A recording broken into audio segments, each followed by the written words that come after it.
Behavioral marketing tuh sering banget dicap, dianggap sebagai ilmu yang aduh itu complicated, itu nggak applicable ke bisnis kecil gitu ya.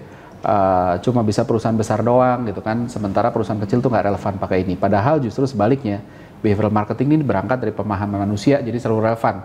Mau bisnisnya gede, mau bisnisnya kecil, selama subjeknya manusia, selama konsumennya masih manusia, harusnya masih bisa. Dan untuk ngebuktiin hal itu, kita mencoba ngerubah sedikit format sesekali ya, format yang lama masih ada, tapi format yang baru kita coba rubah untuk kita ada bintang tamu, kita bincang-bincang untuk ngelihat gimana behavioral marketing ini bisa diaplikasikan ke bisnis-bisnis yang macam-macam dari menengah, kecil dan besar gitu ya. Halo, saya Ignatius Untung, selamat datang di Marketing.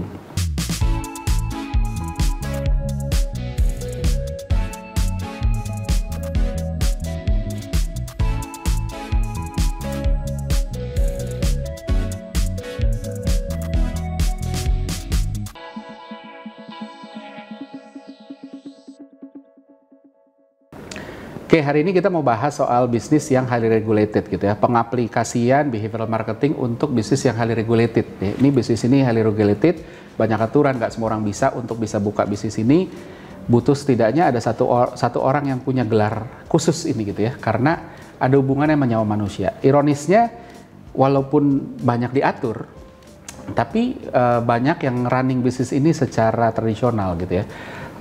Mungkin karena dia bermain di radius yang kecil ya, 1-3 kilo gitu kan, harga juga diatur, nggak boleh terlalu tinggi, ada HET-nya gitu kan.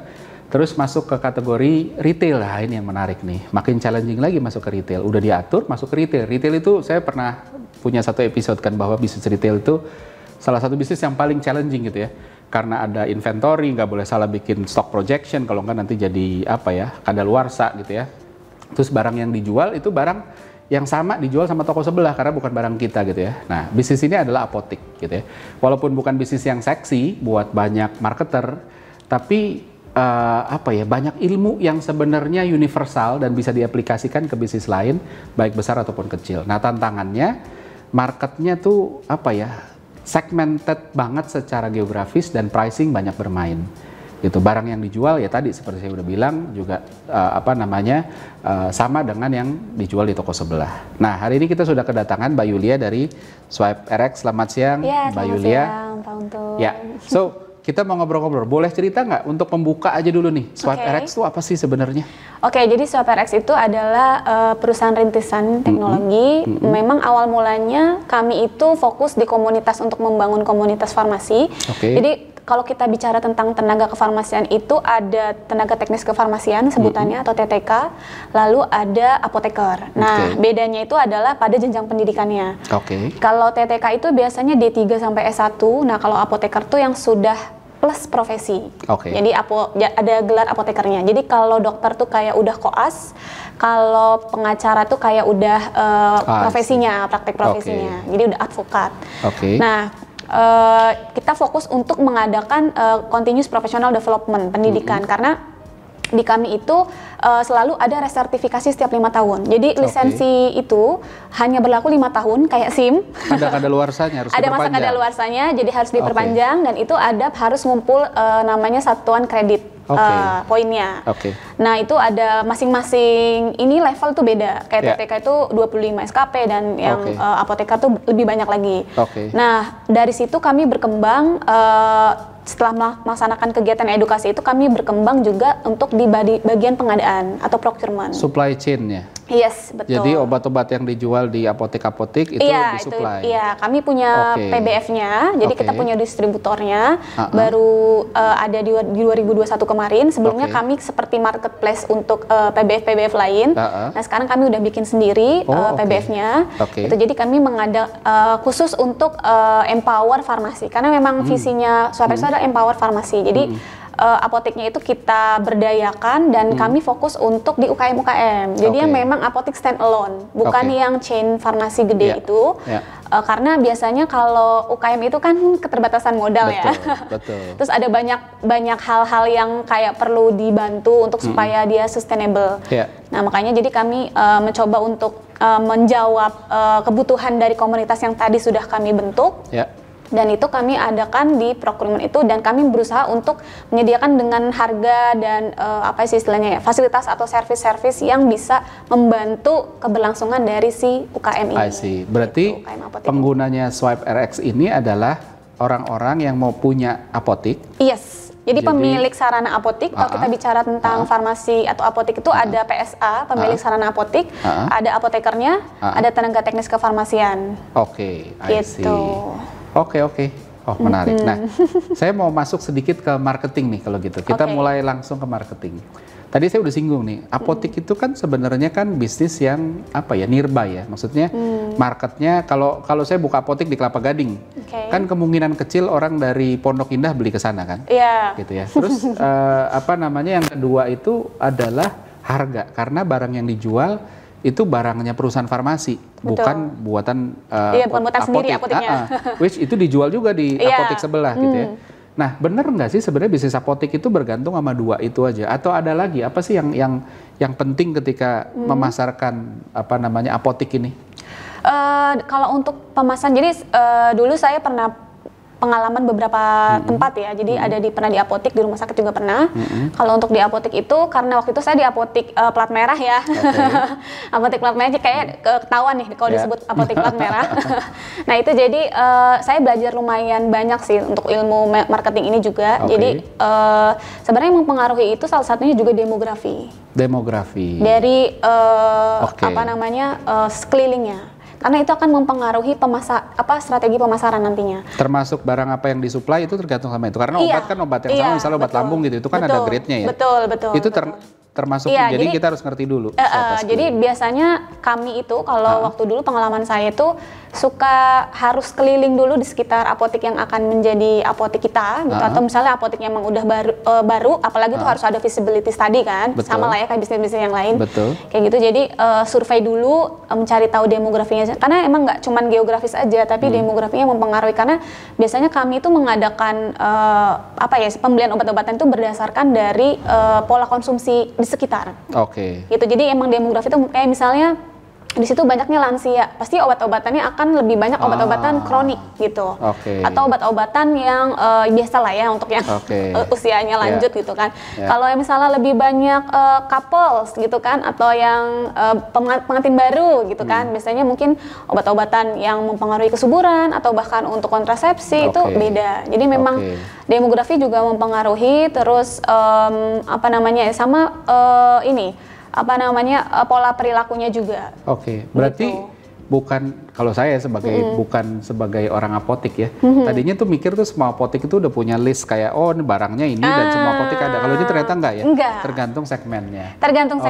Betul. Nah, kalau untuk mengakuisisi, terus habis itu bikin consumer stay gitu. Ya kalau akuisisi ya nanti kita bahas akuisisi satu ya, itu pertanyaan pertama. Yang kedua itu retention. Retention ini kan tricky ya. Jadi kalau orang beli produk apotek itu kan sebagian besar obat, ya. Kalau kita bilang kita mau kamu loyal sama kita, seolah tuh kita nyukurin dia nggak sembuh-sembuh kan, gitu ya. Iya betul. Jadi kan agak tricky ya. Tapi gimana sih ngatasinnya, atau strategi apa yang bisa dilakuin apotek untuk satu mengakuisisi, kedua bikin yaudah dia kesini aja jangan kemana-mana gitu. Ya emang kalau bisnis kesehatan itu kesannya seperti mensyukuri orang sakit ya memang. Itu dia. Terlihatnya. Itu dia. Iya. Jadi kalau untuk akuisisi biasanya memang ini perlu kreativitas dari si apoteker penanggung jawab. Jadi setiap apotek itu pasti harus punya apoteker penanggung jawab atau kepalanya. Jadi selain itu ada apoteker pendamping, maksudnya apa istilahnya? Bukan asisten ya, teman shift lainnya kayak gitu kan. Apoteker juga, lalu ada TTK. Nah, itu biasanya perlu juga kreativitas seperti membuat program-program baru. Biasanya suka dibuatkan paket kayak misalnya dengan kesehatan gratis biasanya. Itu untuk memudahkan atau apa istilahnya membuat orang tuh lebih tertarik untuk masuk pertama kali. Atau biasanya perlu untuk menonjolkan sesuatu yang baru gitu. Misalnya kalau dulu saya pernah di apoteknya itu adalah apotek yang memang di mall. Jadi tapi dia ada penghuni di sekitar situ. Cuman karena lebih posisinya di mall, jadi kan nggak bisa yang ngadain senam gratis. Jadi kalau teman-teman saya yang di pemukiman itu biasanya ada program untuk yang loyal ya buat retensi itu, ngadain setiap minggu itu ada senam pagi, senam sehat tiap pagi. Nah kalau saya di mall nggak mungkin bikin kayak gitu kan. Jadi pasti ada kegiatan yang lain. Jadi saya bikinnya adalah konsultasinya, kayak gitu untuk retensinya. Jadi ada gratis konsultasi dan pemeriksaan kesehatan, seperti itu. Lalu tekanan darah sih bisa. Tapi kalau untuk kolesterol itu bisa bayar, karena emang sticknya bayar, gitu. Ya itu sih. Jadi programnya itu macam-macam sih. Ada yang karena saya di mall juga lagi, jadi saya bukan punya programnya bundling biasanya. Jadi program apa, beli apa sama apa itu dibundling. Nah biasanya itu sama suplemen, karena biasanya apa ya, pasien itu datang ke apotek itu biasanya dari sakit yang rendah-rendah dulu kan. Kan kalau dia stroke nggak mungkin langsung ke apotek ya, pasti langsung ke rumah sakit gitu kan. Jadi kalau di sakit yang kecil-kecil dulu, dia batuk, pilek gitu kan.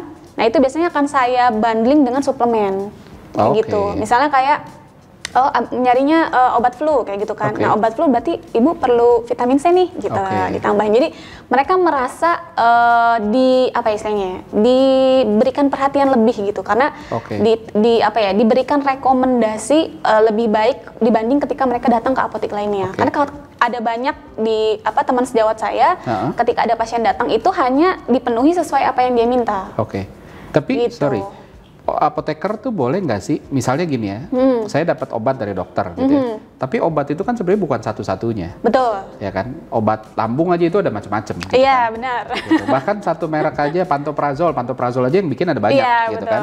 Nah, itu apoteker tuh sebenarnya boleh nggak sih ngasih konsultasi dan termasuk kasih rekomendasi kayak kalau mau ini yang ini aja tanpa ngerubah resep ya, artinya entah dari keluarga yang sama atau apa itu boleh? Boleh. Jawabannya boleh. Jadi apalagi untuk yang OTC ya itu sangat variatif banget dan emang istilahnya ranahnya apotek gitu. Tapi kalau untuk yang obat ethical yang dot merah yang ada huruf K-nya itu biasanya kalau memang ganti benar-benar total obatnya itu harus konfirmasi ke dokter yang penulis resep memang. Kita telepon biasanya.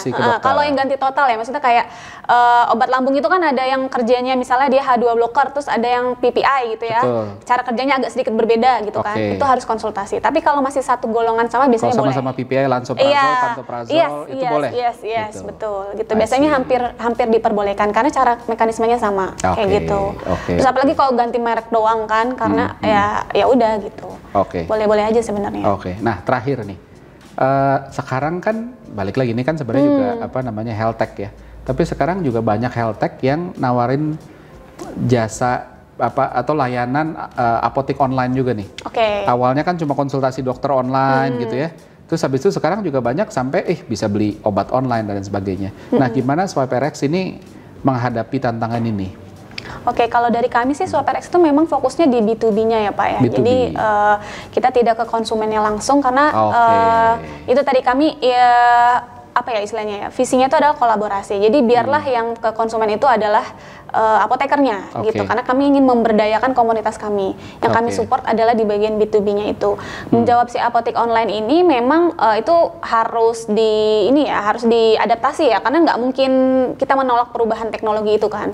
Karena apotek online itu sebenarnya meningkatkan exposure dari apotek itu kan. Jadi misalnya dia ada di Jakarta tapi dia bisa ke Depok kayak gitu kan, karena dari platform itu kan bisa mengakses. Jadi sebenarnya itu memudahkan juga. Nah mungkin yang perlu dibatasi itu adalah kan karena regulasinya ya agak strict ya, bukan sangat strict ya. Terutama untuk obat-obat yang memang dia keras gitu kan, atau obat-obat ethical. Kalau untuk obat OTC kayaknya no problem ya, suplemen, vitamin itu no problem lah. Jadi memang kalau untuk apotek online ini biasanya memang lebihnya tuh mungkin bisa merambah ke yang traditional medicine gitu kan juga bisa, atau obat herbal. Itu tuh mungkin akan sangat membantu teman-teman yang memang justru banyak produknya di sana, di apotek itu. Jadi nggak bisa dianggap sebagai direct competitor lah ya? Iya, karena beda segmen juga sih biasanya. Terus kalau gitu saya jadi ada pertanyaan bonus satu. Kalau fokusnya ke B2B, gimana SwiperX ini ngejalanin B2B marketingnya?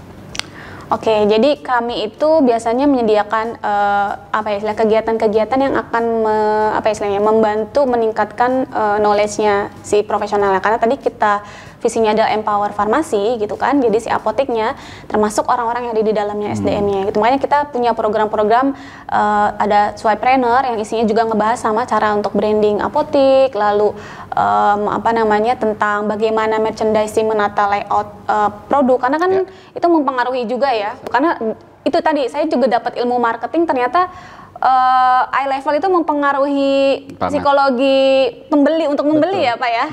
Betul. Orang malas pada dasarnya. Nah, kalau harus turun-turun ke bawah gitu ya. Aduh, repot. Itu saya belajar di situ tuh waktu di apotek itu. Jadi merchandising atau penataan apotek. Nah, terus kami juga ada program-program atau campaign-campaign khusus gitu ya untuk user yang aktif membeli di aplikasi kita, di platform kita.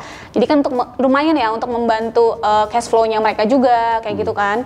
Mengurangi biayanya mereka juga, beban biaya operasionalnya gitu kan. Terus ada banyak sih kegiatan-kegiatan yang memang kita adakan untuk komunitas itu maupun dari program apoteknya itu, campaign, terus program diskon atau promo-promo dan segala macamnya itu ada sih. Oke. Sip. Terima kasih Mbak Yulia atas penjelasannya, banyak ilmu yang kita dapat ya, dan ini bisa diaplikasikan ya. Saya nyimpulin dikit, termasuk sedikit nambahin kalau dari sisi behavioral science ya. Jadi pertama sebenarnya gini, kalau ngomongin B2B marketingnya, episode lalu kalau nggak salah itu beberapa episode lalu kita ngebahas soal B2B marketing. Sebenarnya itu banyak yang bisa diaplikasikan ya. Tapi beberapa diantaranya ini baik B2B maupun B2C ya. Pertama kan awareness yang mungkin bisa ditingkatkan buat bisnis apotek dan yang sejenisnya ya. Tak ingat maka nggak ada transaksi gitu ya, mere exposure effect gitu kan.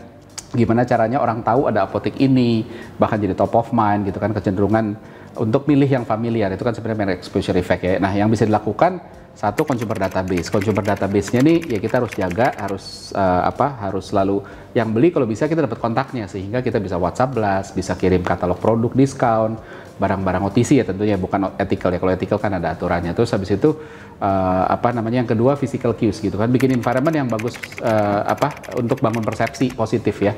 Jadi fasad yang menarik. Tadi kita juga sempat diskusi sebelum ini ya. Jadi bahwa industri kesehatan ini kan sebenarnya juga lagi berbenah ya. Kalau tadinya rumah sakit, apotek itu ya begitu gitu loh, kaku gitu ya. Terus sekarang rumah sakit mulai kerasa kayak hotel gitu. Terus habis itu ada ada restorannya, ada coffee shopnya dan lain sebagainya gitu ya. Termasuk restoran-restoran yang disebut dengan junk food itu mulai masuk gitu. Jadi mulai terbuka. Tapi ya itu tadi experience orang menarik dan physical cues-nya itu harus dibikin menarik sehingga persepsinya ini oke nih, dan ketika tampilannya oke, terus akhirnya orang nggak mempermasalahkan harga lagi. Yang ketiga daya tarik. Nah, ini menarik gitu ya. Jadi saya belajar dari industri properti gitu. Ada dua pengembang, satu Agung Sedayu, satu lagi Sumarekon yang punya konsep sama. Dulu sebenarnya awalnya Sumarekon setiap bikin komplek itu selalu ada mallnya dulu. Jadi itu yang untuk narik keramaian dulu. Nah, kalau si Sedayu ini dilakukan di PIK sama di Sedayu City, Kelapa Gading. Dia jualan properti tapi mulai dengan bikin tempat orang piknik, bikin orang datang ke sana yang instagramable, bikin tempat makan sehingga orang datang, terus habis itu jadi rame, orang jadi mulai ngerasa bahwa ini oke gitu ya, bukan tempat asing gitu. Indomaret juga sama, ada pedagang kaki lima, bahkan kadang ada mainan anak-anak. Nah, apotek sebenarnya juga bisa mulai dari sediain ATM, tempat jualan kaki lima di depannya, sehingga orang awalnya ke sana bukan buat beli obat, tapi lama-lama udah sekalian aja ke apotek itu aja gitu. Nah, walaupun ini nggak relevan secara langsung ke produknya, tapi ketika orang mulai terbiasa, akhirnya pelan-pelan jadi lebih sering ke sana gitu ya. Terus habis lain konsultasi, tadi Mbak Yulia juga udah bahas ya, apotek ini kan sebenarnya high involvement produknya risiko tinggi gitu ya. Banyak produk yang dijual di sana yang orang nggak ngerti gitu. Nah, jadi nyediain tempat untuk tanya-tanya itu bantu banget. Ada yang bilang nanti cuma tanya-tanya aja gitu kan, belinya di tempat lain gitu. Tapi saya punya cerita juga nih. Dulu saya punya langganan toko komputer di Mangga 2 ya. Itu dia mau ngelayanin kita tanya-tanya gitu. Dan bahkan setelah tanya-tanya dia nggak langsung jadi mau beli apa nggak. Dia selalu bilangnya silakan kalau mau cari bandingan ke toko sebelah. Nah, tapi prinsip behavioral marketing yang berlaku di sini adalah yang pertama reciprocity. Ketika lu baik, ku baik gitu. Jadi ketika toko itu nggak perlu takut untuk memberikan layanan lebih, bahkan ketika orang nggak beli di situ. Gitu. Jadi tanya-tanya di sini, belinya di tempat lain biarin. Lama-lama nanti dia akan beli di sini karena orang akan ngerasa dalam tanda kutip utang budi gitu kan, udah tanya-tanya dilayanin, masa saya belinya di tempat lain terus sih. Yang kedua adalah bangun trust gitu ya. Ketika udah jelasin apa adanya tanpa ada paksaan beli di situ, kita merasa aman dan punya sense of control, nggak pamrih gitu ya, sehingga apa ya, ketika semuanya kita ngerasa aman, wah ini bisa dipercaya nih, akhirnya bertransaksi di sana. Dan yang terakhir tuh CX, consumer experience. Experience penting, orang nggak akan memperhitungkan harga ketika udah nyaman dengan experience gitu ya. Yang bisa dilakukan apa? Macam-macam. Mulai dari layanan pesan via WhatsApp gitu kan, layanan pesan antar gitu. Kita lihat ya dari bisnis food delivery bahwa orang Indonesia tuh males, iya. Makanya ini dan kemalasan orang Indonesia itu bahkan mengalahkan uang gitu ya. Banyak orang-orang yang beli makanan dari food delivery dengan biaya kirim yang mahal karena malesnya itu udah lebih mengalahkan ketidakpunyaan uang dia gitu. Uangnya ngepas, ya udah deh nggak apa-apa deh, yang penting gua nggak perlu keluar panas-panasan gitu ya. Jadi layanan pesan antar itu bisa dilakukan. Terus proses pemesanan di counter yang nyaman, nggak perlu antri, ambil nomor antrian, duduk nyaman dulu gitu. Terus progres dan estimasi selesainya karena obat yang racik ya, itu juga kalau bisa dikasih kayak ini berapa lama kurang lebih gitu ya. Jadi orang bisa tahu what to expect gitu. Jadi kayak kalau kita download sesuatu kan dikasih progress bar-nya ini udah berapa persen gitu. Jadi mereka bisa manage expectation. Dan yang juga nggak kalah penting terutama buat Indonesia ya, karyawan ramah, bangun personal relationship gitu. Di Indonesia sih apa sih yang nggak jadi mudah ketika hubungannya baik gitu. Kita rela beli dengan harga lebih mahal ketika yang jual ini kita punya relationship yang bagus. Jadi itu penting sekali. Itu beberapa prinsip behavioral marketing yang bisa diterapkan di sini. Sekali lagi makasih Mbak Yulia atas kunjungannya dan sharing pengalamannya, semoga bermanfaat. Selalu ikuti marketing di Marketers TV setiap minggunya. Saya Ignatius Untung pamit undur diri.